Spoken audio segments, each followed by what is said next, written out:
After college, how did you end up at petpooja?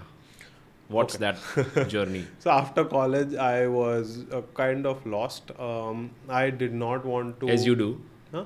as you Yeah, as yeah, you do. yeah, yeah, exactly. So I was pretty lost actually.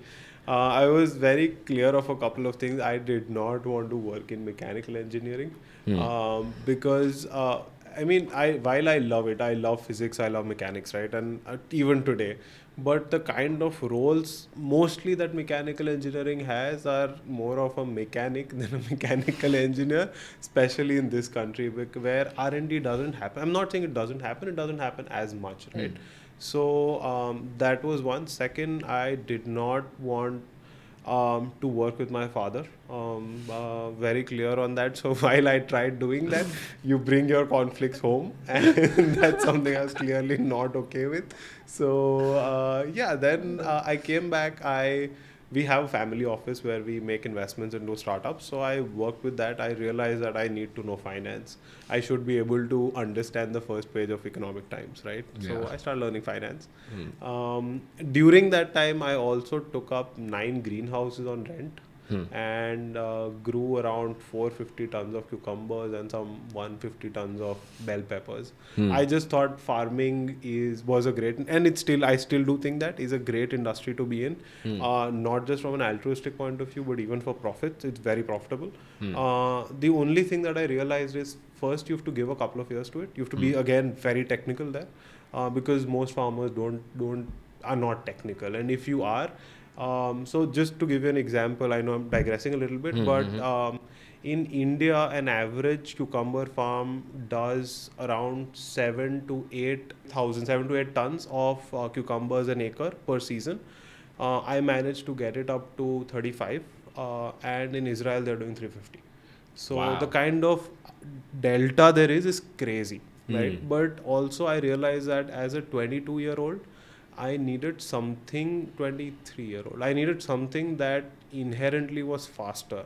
Now, if I put in more fertilizers, I'm going to burn the crop. It's not going to grow faster, right? So I Yeah. didn't have the patience. But it's an industry I'm going to go back to at 45, probably, hopefully. Did it teach you anything? Patience. A hell lot of patience.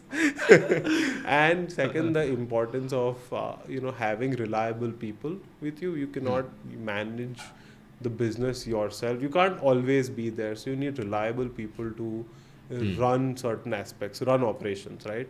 It also taught me I'm not very great at operations. So I'm good at strategy, I'm good at innovation, but operations is not my forte. And I believe, it's very important to know what you're good at and what you're not. And so there are two in life. I think there are two philosophies that people follow. One is people try to cover up their weaknesses. I believe in focusing on strengths, right? So make your strengths stronger. I believe in And specialization. outsource your weaknesses. Outsource your weaknesses or partner with someone for your weaknesses, right? So even at petpooja, for example, I often tell Parthiv that I never want to be the CEO because અત્યારે તમારા માથે બંદૂક ચલાવવા મળે છે ખબર, right? So all the wins are mine and the losses are ours. Sure. So I think that's what. But yeah, how did petpooja happen? So petpooja had already gotten off the ground when I joined. petpooja was originally a food delivery company like Zomato, Swiggy, but we only delivered corporate orders. So only if an HDFC bank had a training program, they'd say, hey, we want lunch for 200 people, we'd source it and we'd deliver it.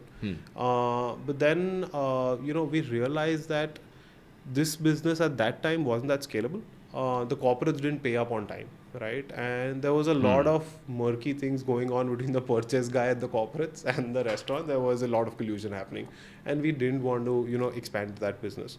But having worked with so many restaurants, we realized that they needed processes to scale, right? Because we work closely with restaurants also, and that's when the software was born, right? And then when I joined, there was a team of probably 10 people and a small room, not probably some 500-600 square feet room where we operated from.